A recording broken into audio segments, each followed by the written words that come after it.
इस वीडियो में हम लोग देखने वाले एचडीबी फाइनेंशियल सर्विसेज आईपीओ को। एचडीबी फाइनेंशियल सर्विसेज आईपीओ के बारे में बात करें तो इस कंपनी की जो यहाँ पे आरएचपी फाइल करने की जो डेट हम लोगों की एक्सपेक्टेशन थी कि आज के डेट में इस कंपनी की आरएचपी फाइल होते हुए देखने को मिलेगी, वो यहाँ पे कंपनी के द्वारा आरएचपी फाइल किया जा चुका है। इसके अकॉर्डिंग ऑफिशियल डेट यानी आईपीओ कब से ओपन होगी और इसकी तैयारी आप लोगों ने किस तरीके से कैसे कर रखे हैं, तो यहाँ पे आप शेयर होल्डर्स कैटेगरी के लिए एलिजिबल है और एक्स डेट और रिकॉर्ड डेट में यहाँ पे देखा जाए तो क्या कुछ अपडेट निकल कर आ रही है, उनके बारे में इस वीडियो में डिटेल्स में बात करने वाले हैं। सो वीडियो को देखिएगा और ऐसे ही daily IPO grey market premium से जुड़ी अपडेट के लिए चैनल को सब्सक्राइब कर लीजिए। साथ ही कमेंट्स में टेलीग्राम ग्रुप का लिंक दिया गया, वहां भी जुड़ सकते हैं timely update. First of all यदि हम बात करते हैं तो एचडीबी फाइनेंशियल आईपीओ को यदि हम देखें तो एचडीबी फाइनेंशियल आईपीओ की जो एक्सपेक्टेशन थी और हम लोगों ने पहले भी डिस्कस किया था कि आईपीओ 25 जून से ओपन होगी और 27 जून इस आईपीओ की क्लोजिंग डेट हम लोग को देखने को मिलेगी। उसी तरीके की वैसी ही डेट देखी जा रही है, क्योंकि यहाँ पे देखा जाए तो 25 जून से आईपीओ ओपन हो रही है, 27 जून इस आईपीओ की क्लोजिंग डेट रखी गई, यानी कि एचडीबी फाइनेंशियल आईपीओ 25 जून, 26 जून और 27 जून इन 3 डेट को इस मेन बोर्ड आईपीओ में आपको अप्लाई करने के लिए मौका मिलेगा। कंपनी के बारे में बात करते हैं तो कंपनी की इशू साइज 10 रुपीज यहाँ पे देखने को मिलेगी। कंपनी के आपको कंपनी के फेस वैल्यू, कंपनी के अभी प्राइसमेंट के बारे में बात करते हैं तो कल तक इस कंपनी की ऑफिशियल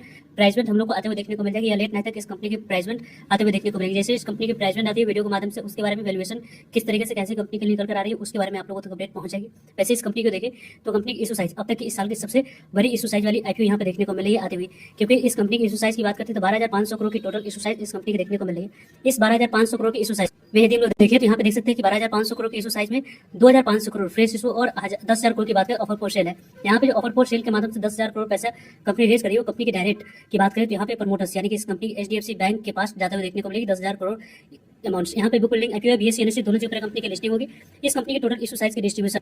को देखिए तो यहाँ पे 50% शेयर क्यूआईबी को एलोकेट किया जाएगा। लगभग यहाँ पे 50% शेयर क्यूआईबी को एलोकेट होगी, 35% शेयर यहाँ पे देखा जाए तो रिटेलर्स कैटेगरी को एलोकेट होने के लिए रखा गया और एचएनआई कैटेगरी के बारे में बात करते हैं 15% तक की शेयर एलोकेट होते हुए देखने को मिलेगा। वैसे इस कंपनी की टोटल इशू साइज की जो एलोकेशन है उसके बारे में बात करते हैं तो इन सभी इशू साइज में से कुछ परसेंटेज यहाँ पे काट कर लगभग 7 से 10% तक की बात करें तो यहाँ पे आपको शेयर होल्डर्स कैटेगरी के लिए रिजर्व रखा जाएगा। जिसके इन्फॉर्मेशन की बात करते हैं तो यहाँ पे आने वाले समय में इसकी इन्फॉर्मेशन आपको जैसे इस कंपनी की प्राइसमेंट आती है उसके साथ ही इस कंपनी की पूरी तरीके से कितने परसेंट टोटल इशू साइज की शेयर होल्डर्स कैटेगरी के लिए रिजर्व रखा जाएगा उसके बारे में अपडेट हम लोगों को निकल के आते हुए देखने को मिलेगी। वैसे एचडीबी फाइनेंशियल आईपीओ देखते हैं तो आने वाले समय में जो इंपॉर्टेंट डेट्स है उसके बारे में बात करते हैं तो यहाँ आईपीओ 25 जून से आईपीओ ओपन हो रही है, 27 जून इस आईपीओ की क्लोजिंग डेट है। 30 जून की बात करते हैं तो आपको अलॉटमेंट क्लियर है उसके बारे में इन्फॉर्मेशन मिल जाएगी। और वही यदि हम बात करते हैं 1 जुलाई की बात करें पैसे रिफंड करने की डेट है, 1 जुलाई को ही डीमेट अकाउंट में शेयर को क्रेडिट करने की डेट रखी गई है और 2 जुलाई को कंपनी लिस्ट होते हुए देखने को मिल जाएगी बीएससी एनएससी दोनों जगह पे। यानी कि इस कंपनी के बारे में बात करते हैं तो कंपनी की जो आने वाले समय में इंपॉर्टेंट डेट्स है वो यहाँ पे इंपॉर्टेंट डेट्स भी हम लोग आते हुए देखने को मिल चुकी है। अब इस कंपनी बात करें हम लोग तो एचडीएफसी बैंक की एक भी शेयर आपके पोर्टफोलियो में देखने को मिल रही होगी तो यहाँ पे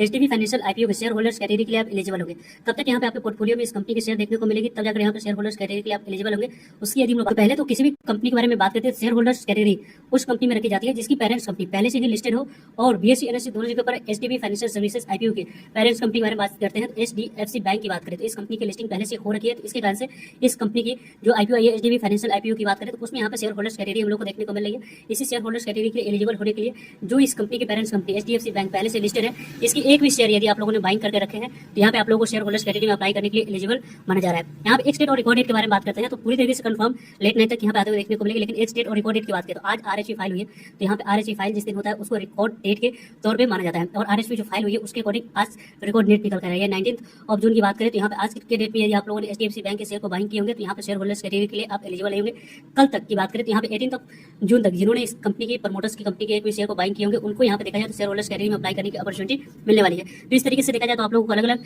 यहाँ पे डेट की बात करते हैं तो 18 जून या उससे पहले तक यदि आप लोगों ने एचडीएफसी बैंक के एक भी शेयर को बाइंग किए हुए शेयर होल्डर्स कैटेगरी के लिए एलिजिबल है। यदि आज की डेट में यदि इस कंपनी के शेयर को बाइंग किए हुए तो यहाँ पे आप शेयर होल्डर्स कैटेगरी एलिजिबल नहीं है। साथ ही यदि हम बात करें कल भी यदि इस कंपनी के शेयर को बाइंग करते हैं प्रमोटर्स कंपनी को तो यहाँ पे आप लोग एलिजिबल नहीं रहेंगे। यानी कि अब देखा जाए तो 19 जून नहीं बल्कि 18 जून तक जिन्होंने इस कंपनी के पेरेंट्स कंपनी के शेयर को बाइंग किए हुए उनको यहाँ पे शेयर होल्डर्स कैटेगरी के लिए एलिजिबल माना जाएगा। कंपनी की यहाँ पे देखा जाए तो इंडिया के बिगेस्ट एनबीएफसी कंपनी की आईपीओ देखने को मिली, यानी कि एनबीएफसी आईपीओ बात करते हैं अब तक यहाँ पे सबसे बड़ी कंपनी की आईपीओ यहाँ पे आते हुए देखने को मिली। एचडीबी फाइनेंशियल आईपीओ की जो इशू साइज है अब तक की जो भी एनबीएफसी कंपनी लिस्ट हुई है उससे सबसे बड़ी इशू साइज इस कंपनी की देखने को मिली। इससे पहले यहाँ पे Bajaj housing finance limited company की यहाँ पे आईपीओ आई हुई थी एनबीएफसी कैटेगरी में, उसने यहाँ पे काफी अच्छी लिस्टिंग देती हुई देखने को मिली थी। यहाँ से भी उसी तरीके की वैसे ही एक्सपेक्टेशन है, यदि कंपनी की प्राइसमेंट अट्रैक्टिव रखी जाती है मार्केट की जो एक्सपेक्टेशन है उससे कम प्राइसमेंट होगी तो काफी ज्यादा यहाँ पे अच्छे रिस्पॉन्स मिलने की चांस चांस हम लोग को बनती हुई देखने को मिलेगी। वैसे इस कंपनी यदि हम लोग बात करते हैं तो यहाँ पे देख सकते हैं कि आपको प्राइवेट सेक्टर लेंडर की बात करें HDFC बैंक की सब्सिडरी कंपनी है HDB financial services limited company. इस कंपनी की इशू साइज 12,000 करोड़ की देखने को मिल रही है और इस 12,000 करोड़ की इशू साइज में देखा जाए तो कंपनी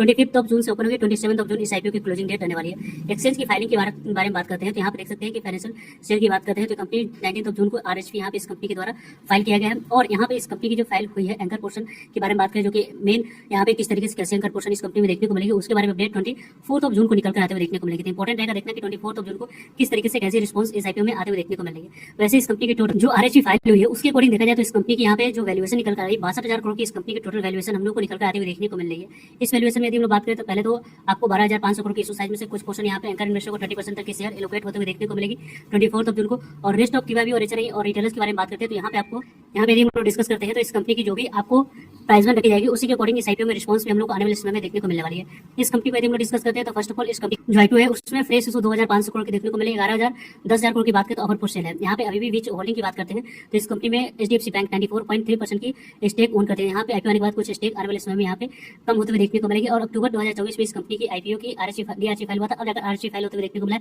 अब इस कंपनी की IPO हम लोग को आते हुए देखने को मिलेगी।